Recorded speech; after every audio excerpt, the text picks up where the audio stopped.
सर्वदलीय नेता अशोक चौधरी प्रोफेसर इसलिए बन गए हैं कि उनको मालूम है कि 4 महीना के बाद सभी दल में रहने के बाद भी अब जगह बचने वाली नहीं है, कहीं जगह नहीं मिलेगा। तो जाके 58-54 साल, कितना 58 साल उम्र है उस आदमी का, 56 साल की उम्र में बताइए, सारे लोग जनता को सुनाइए कि यहाँ पर लोग क्लर्क बनने के लिए भी परीक्षा दे रहे हैं। ये प्रोफेसर बन गए बिना परीक्षा दिए हुए भाई साहब, 58 वर्ष 56 वर्ष की उम्र में।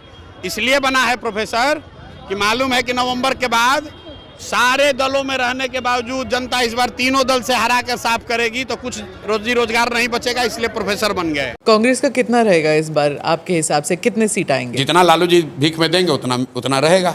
भाई कांग्रेस के यहाँ क्या औकात है?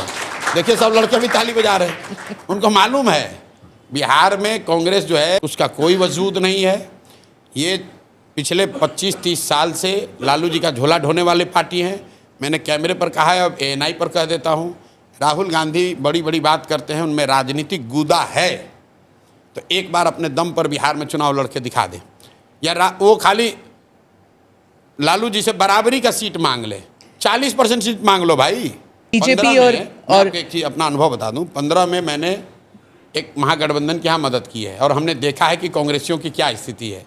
हम लोगों ने कहा कांग्रेस को कि 40 सीट दे दीजिए, तो लालू जी 10 दिन तक हम लोग को कहते उलाना देते थे, कह रहे यार काहे 40 को इसको दे दिया, हम तो 20-25 को पे बना लेते हैं सबको, तुम लोग झूठो इसको 40 दे दिए हो।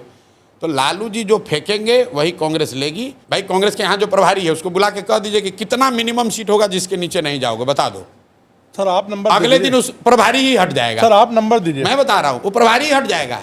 एक आए थे उड़ीसा के प्रभारी यहाँ कांग्रेस के, कुछ बोले तो लालू जी ने उसी को हटवा दिया। अभी कांग्रेस को यहाँ कांग्रेस नहीं चलाती है, लालू जी चलाते हैं। लालू जी जैसे चाहेंगे वैसे होगा, क्योंकि गांधी परिवार से उनका जो रिलेशन है, गांधी परिवार के प्रति उनका एक ऑब्लिगेशन है। गांधी परिवार को लगता है कि जब सोनिया गांधी के विदेशी होने का मामला उठा उस समय लालू यादव ने उनकी मदद की, उसका वो कर्ज वापस कर रहे हैं, चाहे उसके एवज में बिहार के लोगों का भविष्य बर्बाद हो जाए तो कोई चिंता की बात नहीं।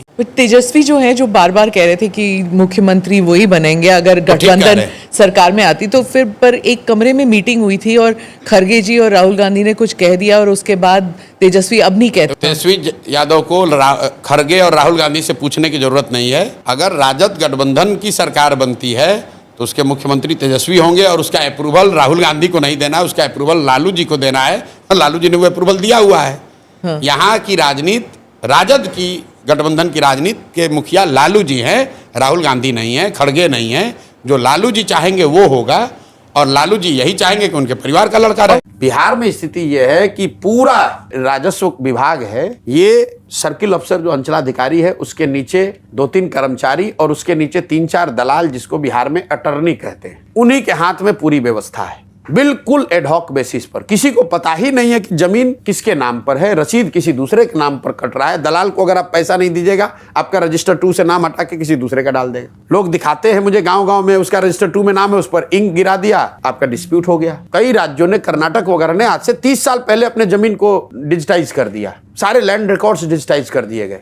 बिहार में कोई प्रयास नहीं किया गया है उसके लिए। और जब आपकी 60-70% आबादी कृषि पर आधारित है और कृषि सबसे ज्यादा उसमें जरूरी है जमीन, और जमीन ही डिस्प्यूटेड हो गई, तो हमारा किसान तो मरेगा ही मरेगा। तो ये वर्ग का डर दिखाकर कि भूमि सुधार लागू करेंगे तो फॉरवर्ड नाराज हो जाएगा। क्यों नाराज हो जाएगा? अगर आप जमीन के मालिकाना हक आपके पास है भी आज, तो आप उसका कुछ कर तो पा नहीं रहे हैं, क्योंकि वो तो रसीद ही नहीं आपके नाम पर कट रही है, या रसीद कट भी गया तो उसका कोई इस्तेमाल नहीं है यहाँ पर। तेज प्रताप यादव और तेजस्वी यादव और उनके घर के परिवार के सदस्यों में क्या लड़ाई झगड़ा चल रहा है, क्या राजनीति चल रही है, उससे हम लोग का कोई लेना देना नहीं है। बिहार की जनता को उससे मतलब नहीं है। बिहार की जनता को इससे मतलब है कि उनके बच्चों के पलायन कब रुकेगा, बिहार में रोजगार कब होगा, कब हम लोग के बच्चे गुजरात में, पंजाब में मजदूरी करने नहीं जाएंगे, कब उनको बिहार में ही 10-12 हजार का रोजगार होगा। बिहार के बच्चे ये जानना चाहते हैं लालू जी का लड़का कौन झगड़ा कर रहा है, कौन पद पे है, कौन घर में है, कौन घर से बाहर है, इसका कोई महत्व नहीं है। 4 चीज करके ही भ्रष्टाचार पर अंकुश लगाया जा सकता है। पहला,